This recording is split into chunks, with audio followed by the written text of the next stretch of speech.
할렐루야. 오늘도 믿음 안에서 승리하는 우리들 모두가 되시기를 바랍니다. 명절들 잘 보내셨습니까? 예. 명절 설문조사에 대한 내용을 보니까 며느리들이 시어머니께 듣고 싶은 말 가운데 순위에 오른 걸 보니까 어서 친정 가야지, 이 말이 2위를 차지했습니다. 그리고 명절 음식은 간단하게 하자, 이 말도 순위에 올랐습니다.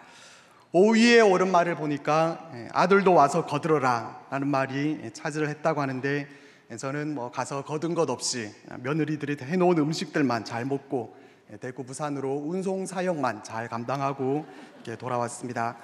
명절 동안 수고하신 며느리들에게 하나님께서 위로와 또 건강의 복으로 함께 해주시길 원합니다.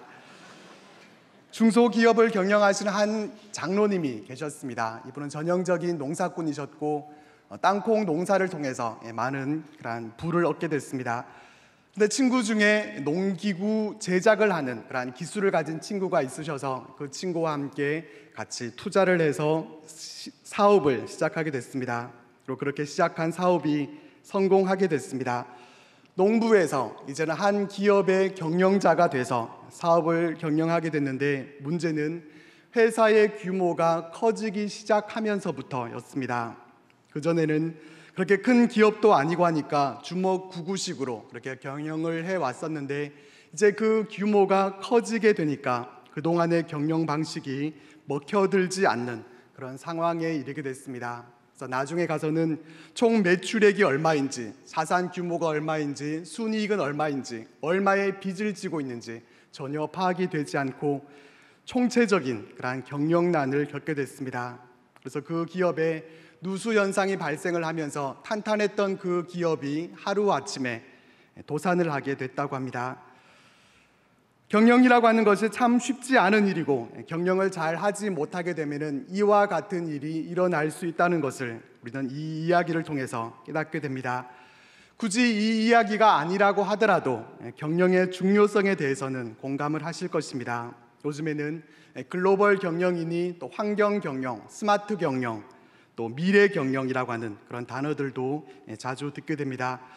혹 어떤 이들에게는 경영이라고 하는 말은 기업을 경영하는 분들에게나 필요한 것이고, 경영을 공부하지 않았고 또 경영과는 상관없이 살아가는 우리들에게 있어서는 요원한 일인 것처럼 그렇게 생각될 수도 있습니다. 그러나 그렇지가 않은 것은, 경영은 우리가 살아가는 곳곳에서 필요한 것이고, 또 특별히 우리가 살아가는 우리의 인생에 있어서도 자기 경영, 인생 경영이 필요합니다.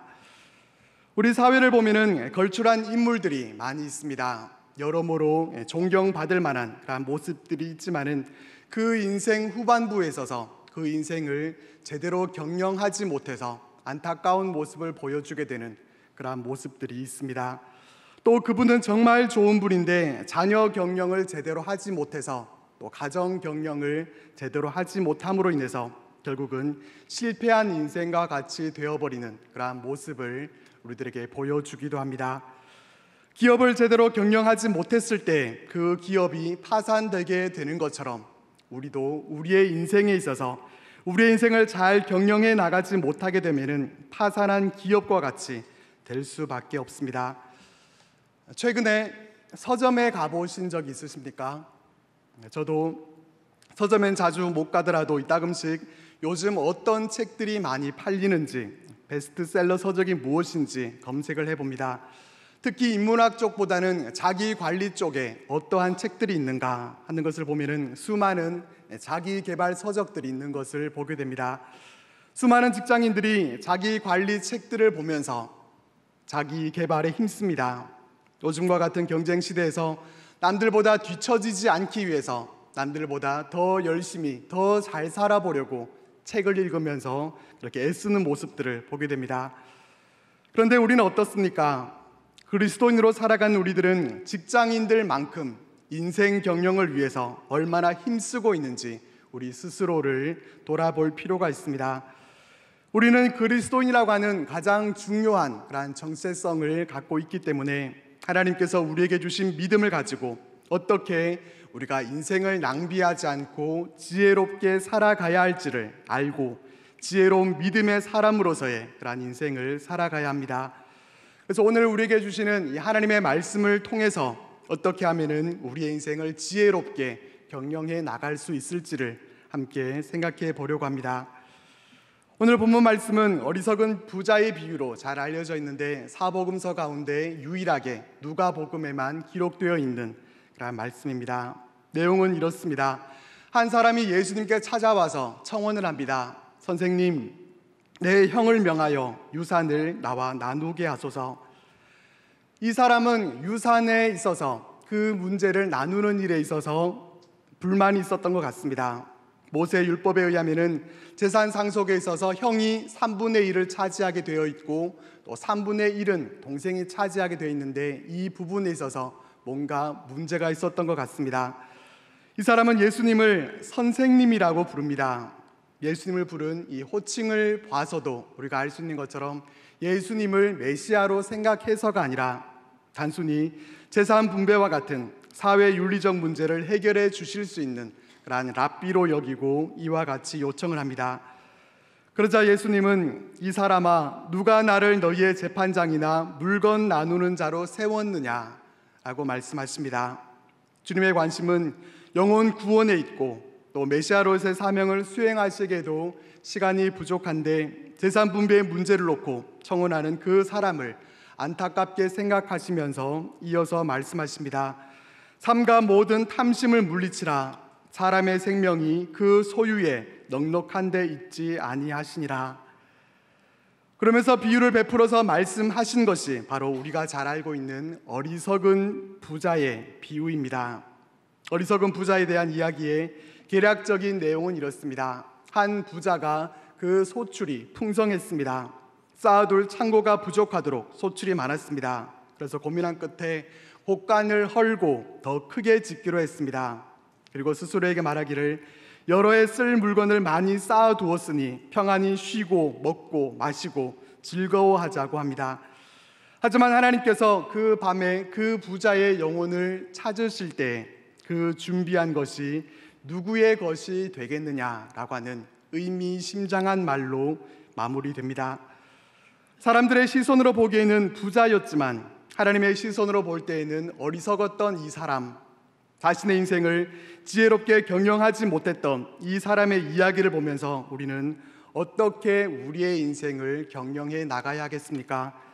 과연 어떻게 하는 것이 하나님 보시기에 어리석지 않은 지혜로운 인생 경영의 모습이겠습니까? 지혜로운 인생 경영을 위해서는 반드시 우리 마음 가운데 새겨야 할 것이 있는데 그 첫 번째는 우리의 경영권이 내 손안에 있지 않고 하나님의 손안에 있다는 것을 우리가 알아야 한다는 것입니다. 우리의 인생의 경영권은 내가 아닌 하나님이 갖고 계십니다. 오늘 본문 말씀에 나오는 부자는 이것을 몰랐습니다. 부자들을 보면은 부정한 방법으로 재물을 축적하는 그런 사람들이 있습니다. 그리고 악한 정도는 아니지만은 저축할 줄 모르고 사치하면서 돈을 허무한 곳에 낭비해버리는 그런 사람들도 있습니다. 그런 부자들에 비하면은 오늘 본문 말씀에 나오는 이 부자는 그래도 꽤 지혜롭고 괜찮은 사람이었습니다. 부정한 방법으로 재물을 축적했던 것이 아니라 소출이 풍성했기 때문이었고 또 그는 낭비하지 않고 곳간에 재물을 쌓으면서 저축할 줄도 알았습니다. 하지만 그를 향해서 어리석다고 말씀하는 이유는 무엇입니까? 그는 어떤 부분에 있어서 인생 경영에 실패했습니까? 그 부자를 대해서 어리석다고 말하는 것은 그가 많은 소출을 얻고 그 때문에 곳간을 새롭게 지었다고 하는 거기에 있는 것이 아닙니다. 재물을 곳간 안에 쌓아두는 일 자체가 잘못되었다는 것이 아닙니다. 그 부자를 어리석다고 하는 것은 자신의 인생이 자기 손안에 있는 것으로 착각했다는 데에 있습니다. 그 사람이 어떠한 사람인지는 그 사람이 하는 말을 보면은 그 사람이 어떠한 사람인지를 우리는 알 수 있습니다. 그가 어떤 말을 했는지 이 부자가 한 말 17절에서 19절 말씀을 우리 함께 읽어보겠습니다. 시작. 심중에 생각하여 이르되 내가 곡식 쌓아둘 곳이 없으니 어찌할까 하고 또 이르되 내가 이렇게 하리라. 내 곳간을 헐고 더 크게 짓고 내 모든 곡식과 물건을 거기 쌓아두리라. 또 내가 내 영혼에게 이르되 영혼아 여러 해 쓸 물건을 많이 쌓아두었으니 평안히 쉬고 먹고 마시고 즐거워하자 하리라 하되. 그가 한 말을 보면은 우리가 잘 알고 있는 대로 1인칭 명사로 가득 차 있습니다. 내가 곡식 쌓아둘 곳이 없으니 내가 이렇게 하리라. 내 곡간을 널고 내 모든 곡식과 물건 내가 내 영혼에게 이르되, 이렇게 모두 6차례나 되풀이되는 것을 볼 수가 있습니다. 무엇을 말해줍니까? 그는 소유권에 대해서 크게 착각을 하고 있었습니다. 모든 재물이 마치 자기 것인 것처럼 그렇게 착각했습니다. 그 부자는 자신이 그 삶의 주인이 되어 있었습니다. 그 인생의 경영주는 바로 자기 자신이었습니다. 그는 모든 곡식과 물건이 다 내 것이고 곡간도 내 곳간이라고 그렇게 여깁니다. 무엇보다도 그는 자신의 생명에 대해서 잘못 알고 있었습니다. 그는 자신의 영혼에 이르기를 여러 해 쓸 물건을 많이 쌓아두었다라고 말합니다. 스스로 여러 해라고 정하고 있는 것 그 자체가 바로 어리석은 것이었습니다. 그는 자신의 생명이 아직 여러 해 남아있는 줄로 그렇게 착각했습니다. 하지만 하나님은 오늘 밤에 내 영혼을 찾으리니 라고 말씀하십니다. 여러 해와 또 오늘 밤, 이 두 단어가 서로 대조가 됩니다.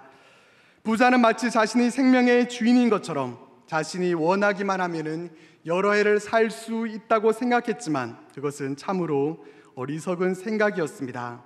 바로 이 부분 때문에 그를 어리석은 자라고 부르는 것입니다. 우리가 지혜로운 인생을 경영해 가기 위해서 명심해야 할 것은 우리의 생명은 우리의 것이 아니라는 점입니다.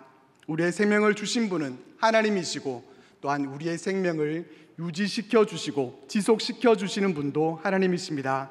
우리의 생명을 거두어 가시는 분도 역시 하나님이십니다. 하나님만이 우리 생명의 주관자가 되십니다.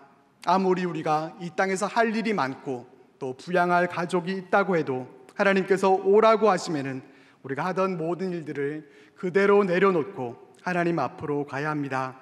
이것을 기억하는 사람이 지혜로운 사람입니다.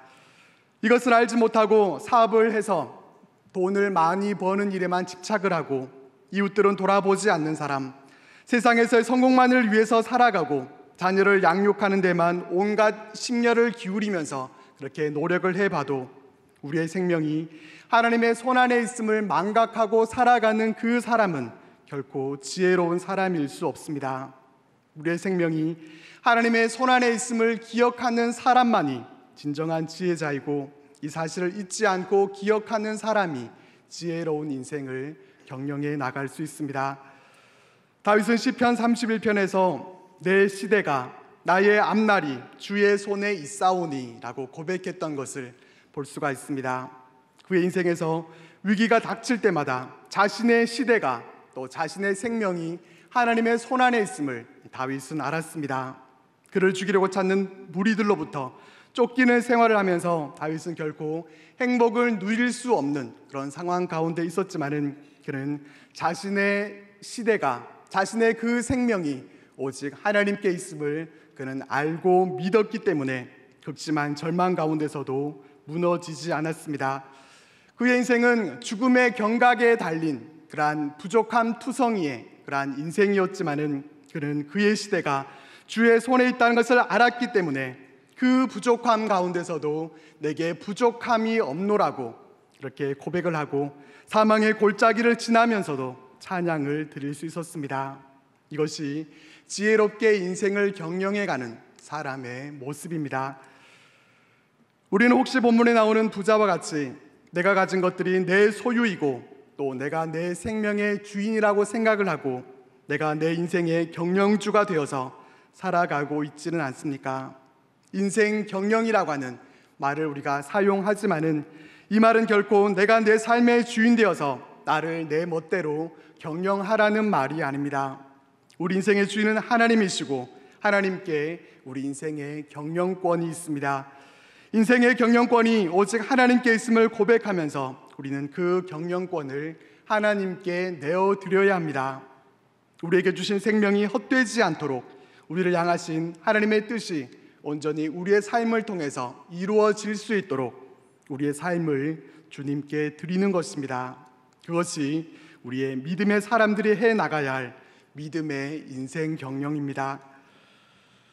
그리고 지혜로운 인생 경영을 위한 경영의 방법은 탐심을 버리고 주님의 은혜에 자족하는 삶을 살아가는 것입니다. 부자에게는 탐심이 있었습니다. 그의 소유는 넉넉했습니다. 곡간에는 이미 수많은 곡식들로 가득 차 있었습니다.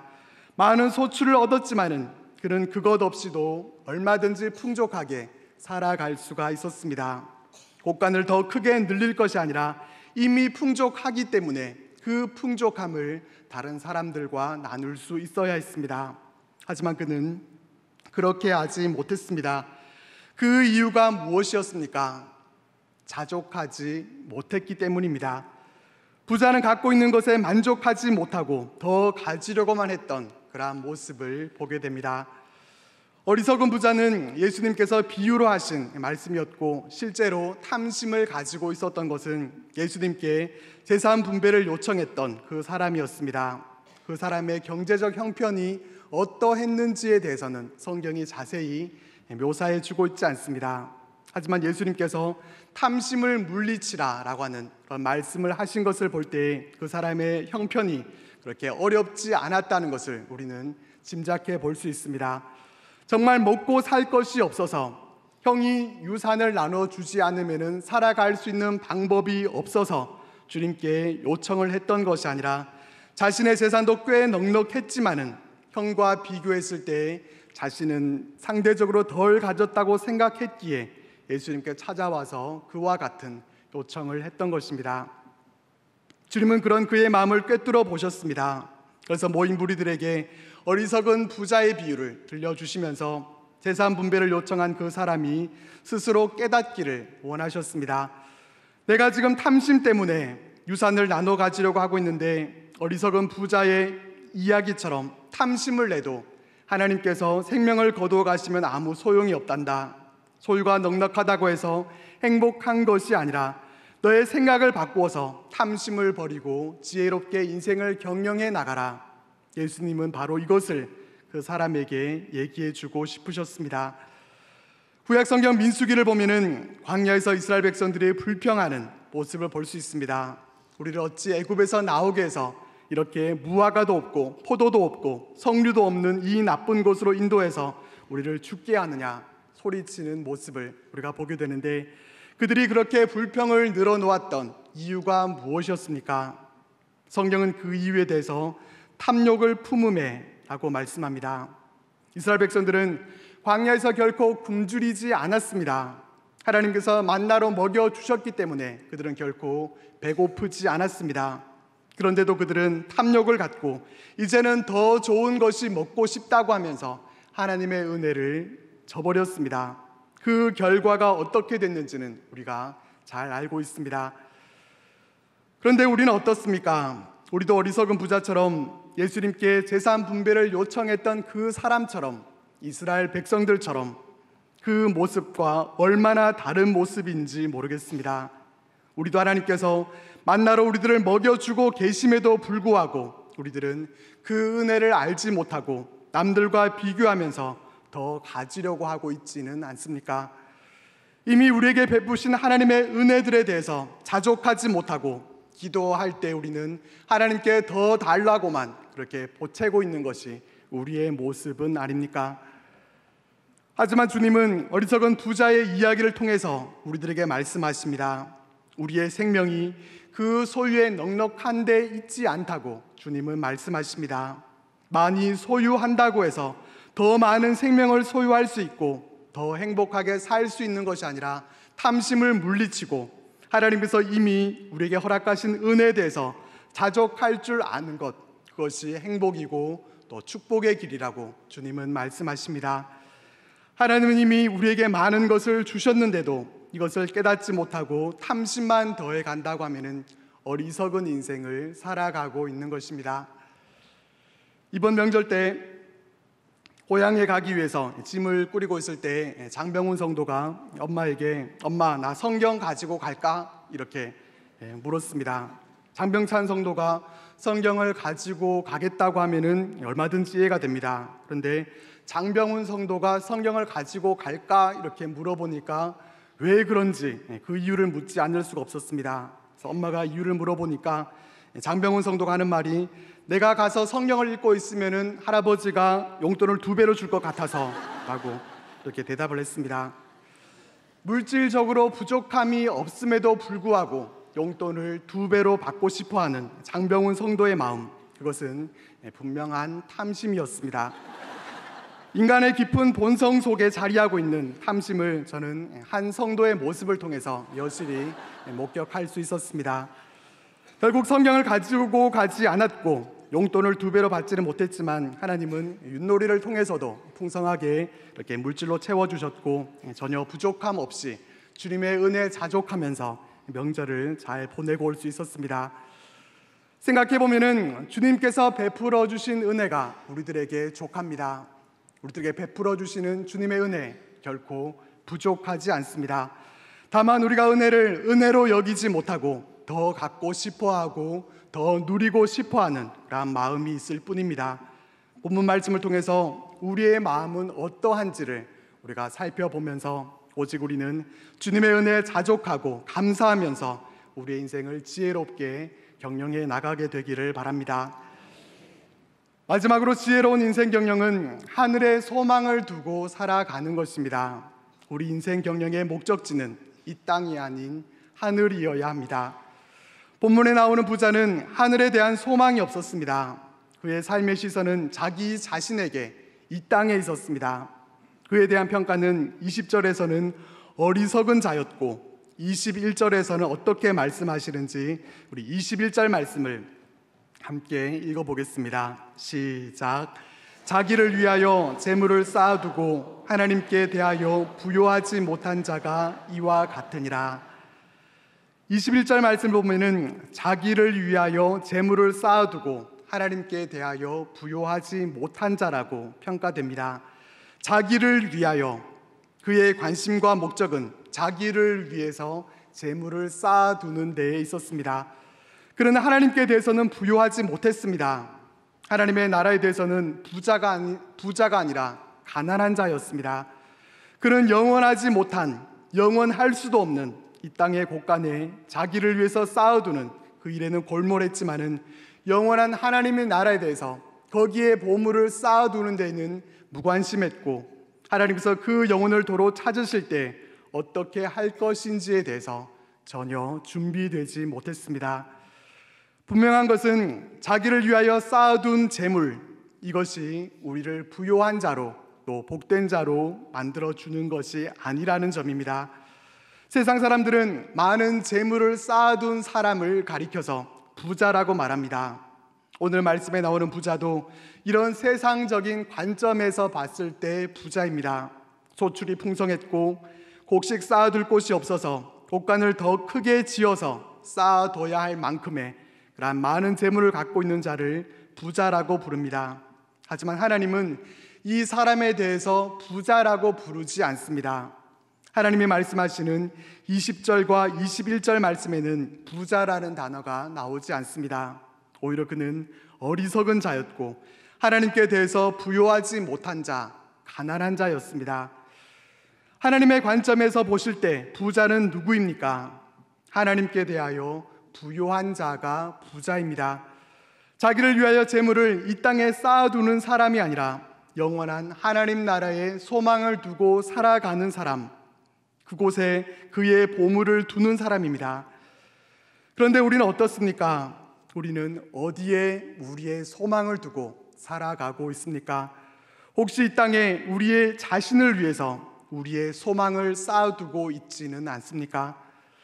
세상 사람들은 하늘에 소망을 두지 않고 이 세상의 삶이 마치 전부인 것처럼 생각하면서 그렇게 인생을 살아갑니다. 이 세상에서 부요한 자가 되기를 원하고 그래서 필요 이상의 탐욕을 품으면서 그렇게 살아가기도 합니다. 그러나 믿음의 사람들인 우리들은 어떻게 해야 되겠습니까? 우리는 달라야 합니다. 우리가 반드시 기억해야 할 것은 우리는 이 땅에서 살아가지만 우리는 이 땅에 속한 사람들이 아니라 하늘나라의 시민권자들이라는 점입니다. 그렇기 때문에 우리는 우리의 소망을 하늘에 두고 살아가야 합니다. 우리는 부자를 보고 잘 산다라고 하는 그런 말을 잘 씁니다. 저 집 참 잘 살아 라고 하는 말은 저 집 참 부자야 라는 말과 똑같은 의미로 그렇게 사용을 합니다. 하지만 제대로 잘 산다는 것이 무엇입니까? 하나님께 대하여 부유한 자로 믿음 생활을 잘 해나가는 것, 이것이 진정으로 잘 사는 것입니다. 세상에 소망을 두고 살아가는 삶이 아니라 하나님 나라에 소망을 두었기 때문에 하나님 나라에 소망을 두고 오직 하나님의 나라와 영광을 위해서 우리의 생명을 드리고 우리의 시간을 드리고 우리의 물질을 드릴 때 자기를 위해서가 아니라 하나님 나라를 위해서 살아가는 삶, 천국을 붙들고 소망하며 살아가는 삶, 이것이 정말 잘 사는 것입니다. 우리는 이 땅을 살아갈 때 마치 이 땅에서 영원히 살 것처럼 이 땅에 소망을 두고 살아가지 말아야 할 것이고, 또한 마치 천국이 없기라도 한 것처럼 세상살이에 찌들어서 처진 어깨로 살아가서는 안 될 것입니다. 우리는 우리의 소망을 하늘에 두고 천국 소망을 갖고 살아가기 때문에 세상 그 어떤 사람보다도 잘 사는 사람이라는 것을 기억하고 당당하게 어깨를 펴고 살아가야 합니다. 원하기는 하나님께 대해서 부유한 자로 살아가는 우리들이 되기를 바랍니다. 세월을 아껴서 건강이 있을 때 하나님 나라를 위해서 일하고 물질이 있을 때 하나님 나라를 위해서 사용하면서 하나님 나라에 소망을 두고 살아가는 우리들이 되기를 바랍니다. 아무리 부유해도 하늘에 소망을 두고 살아가지 않으면 인생 경영의 실패자라는 것을 우리가 기억하고 하늘에 소망을 두고 천국의 상급을 준비하는 지혜로운 하나님의 자녀들로 살아가게 되기를 바랍니다.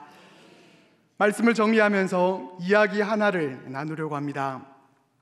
아프리카에서 의사로 헌신했던 데이빗 리빙스턴 선교사를 잘 알고 계실 것입니다. 그는 의료 선교사가 필요하다는 말을 듣고 아프리카로 떠나게 됐습니다. 그때 그 소식을 듣고서 리빙스턴의 형 존 리빙스턴이 동생을 찾아왔습니다.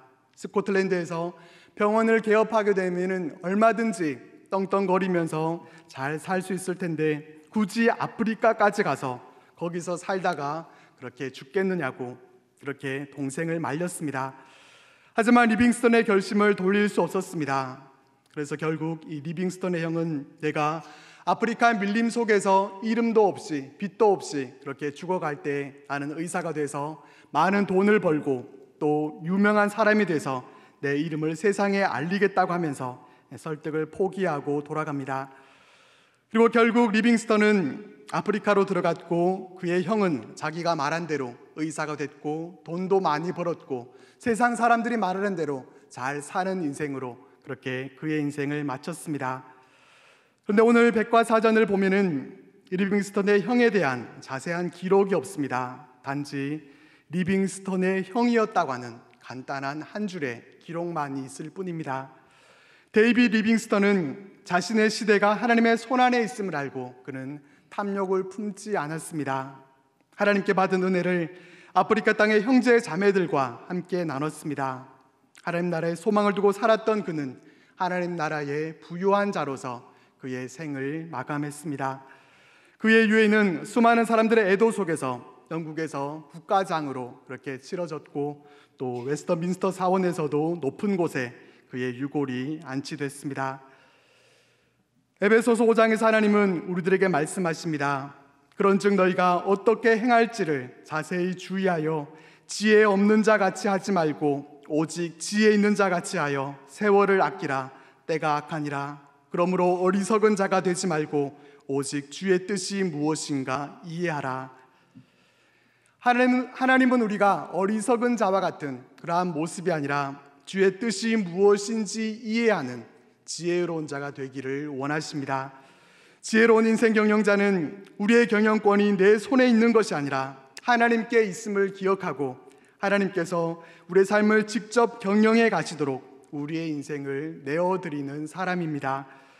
우리는 어리석은 부자와 같이 탐심을 갖고 더 소유하기를 원하는 그러한 자가 아니라 이미 우리에게 베풀어 주신 주님의 그 은혜에 대해서 자족하고 감사하며 살아가는 그러한 우리들이 되기를 바랍니다. 우리는 이 땅에서 살아가지만 하나님 나라의 시민권을 가진 하나님 나라의 백성이라는 사실을 기억하면서 하늘에 소망을 두고 살아가는 우리들이 되기를 바랍니다.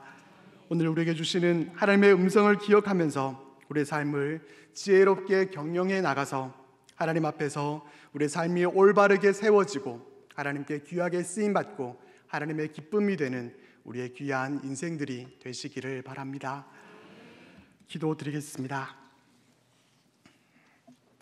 하나님, 우리의 인생이 지혜로운 인생이 되기를 원합니다. 이 소원이 우리에게 있지만 우리는 결코 우리의 인생을 스스로 경영할 수 없는 자들임을 고백합니다. 하나님께서 우리 인생의 주인 되어 주시고 다스려 주셔서 우리 인생을 낭비하지 않고 값진 인생으로 살아갈 수 있도록 인도하여 주옵소서. 우리의 시대가 하나님의 손안에 있음을 알고 자족하며 하나님 나라의 소망을 두고 살아가므로 하나님 나라를 위해서 쓰임받는 아름답고 복된 인생들 되도록 우리의 삶을 이끌어 주옵소서. 예수님 이름으로 기도드립니다. 아멘.